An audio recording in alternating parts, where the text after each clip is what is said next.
राजस्थान के अंदर राजपूत समाज का वोट किस तरफ जा रहा है, क्योंकि बीजेपी से राजपूत समाज का वोट है वो छिटक गया है। और जिस तरह बीजेपी ने राजपूत समाज के नेताओं का और राजपूत समाज के युवा का जो अपमान किया है वो अब पानी सर से ऊपर से गुजर गया है। मुसलमानों के लिए कांग्रेस मजबूरी है, परंतु राजपूतों के लिए बीजेपी मजबूरी नहीं। पहले वसुंधरा राजे सिंधिया का अपमान किया गया, फिर रविंद्र सिंह भाटी का अपमान किया गया, फिर यूजीसी जैसा काला कानून थोप कर राजपूत समाज के युवा का अपमान किया और फिर राजेंद्र राठौड़ का अपमान किया। और अब तो मामला कहीं कहीं जो सर से ऊपर पानी है वो जाता हुआ नजर आ रहा है। और अब टाइम आ चुका है कि बीजेपी को राजपूत समाज, जो एक टाइम बीजेपी का कोर वोट माना जाता था और बीजेपी उसी दम पर सत्ता केंद्र पहुंचती थी, आज उस समाज के साथ जो बीजेपी ने किया है उसका बदला लेने का टाइम आ चुका है। दरअसल आपको पता है कि हाल में एक घटनाक्रम हुआ है जहां लाल डायरी वाले नेताजी राजेंद्र गुड़ा, जो समाज के लिए हमेशा लड़ते हैं, और वो कहां पहुंच गए, बीजेपी के नेता राजेंद्र राठौड़ के आवास पर, और कहा कि मैं धरने पर बैठ जाऊंगा। और एक इतनी बड़ी घटना हुई और कमिश्नर ये कह रहा है कि मेरे ऊपर दबाव है और मेरे हाथ में कुछ नहीं है। इससे ज्यादा दुर्भाग्यपूर्ण क्या होता है?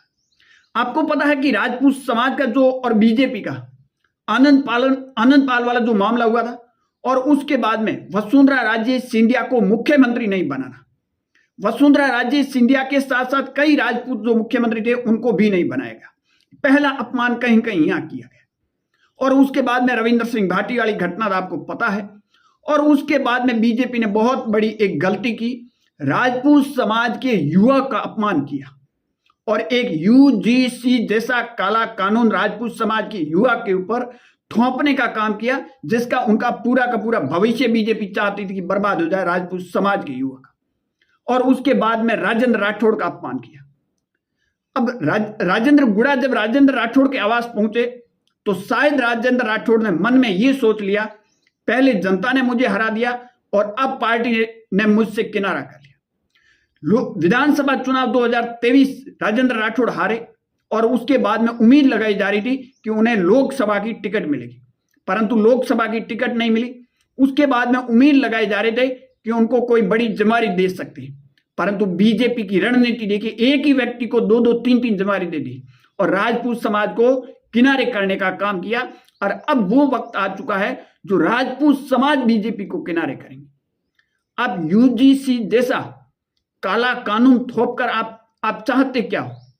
और दिल्ली के अंदर जो जंतर मंतर पर जैन जी इकट्ठे हुए थे, उसके बाद में सरकार और सरकार के नेता, जहां भी कोई पुलिस वाले हो या कोई कर्मचारी खड़े होते हैं तो वहां नेता पहुंचते हैं और मीडिया से कहते हैं आप कैमरा बंद कीजिए, और फिर उनको बताते हैं कि आपको ऐसा नहीं करना है, जिस तरह जैन जी कर रहे हैं धरना प्रदर्शन आपको नहीं करना। डर और खौफ तो कहीं कहीं बीजेपी को है, इस बात से तो आप इनकार नहीं कर सकते।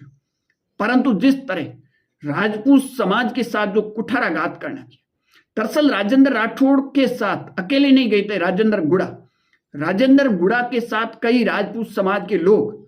और जब राजेंद्र राठौड़ के आवास पर पहुंचे और ये कहा कि हम धरना दे दें, तो राजेंद्र राठौड़ ने कहा कि मैं बात करता हूं, क्योंकि बात की जाए जिस तरह बीजेपी राजेंद्र राठौड़ को भी इग्नोर कर रही, परंतु अब राजपूत समाज है वो बीजेपी से छिटकता हुआ नजर आ रहा है।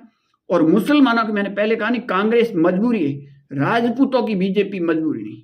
और अब वो वक्त आ गया है जवाब देने का। आपकी क्या राय है? कमेंट सेक्शन जरूर देना। ज्यादा जानकारी के लिए हमारे यूट्यूब चैनल और फेसबुक पेज को जरूर फॉलो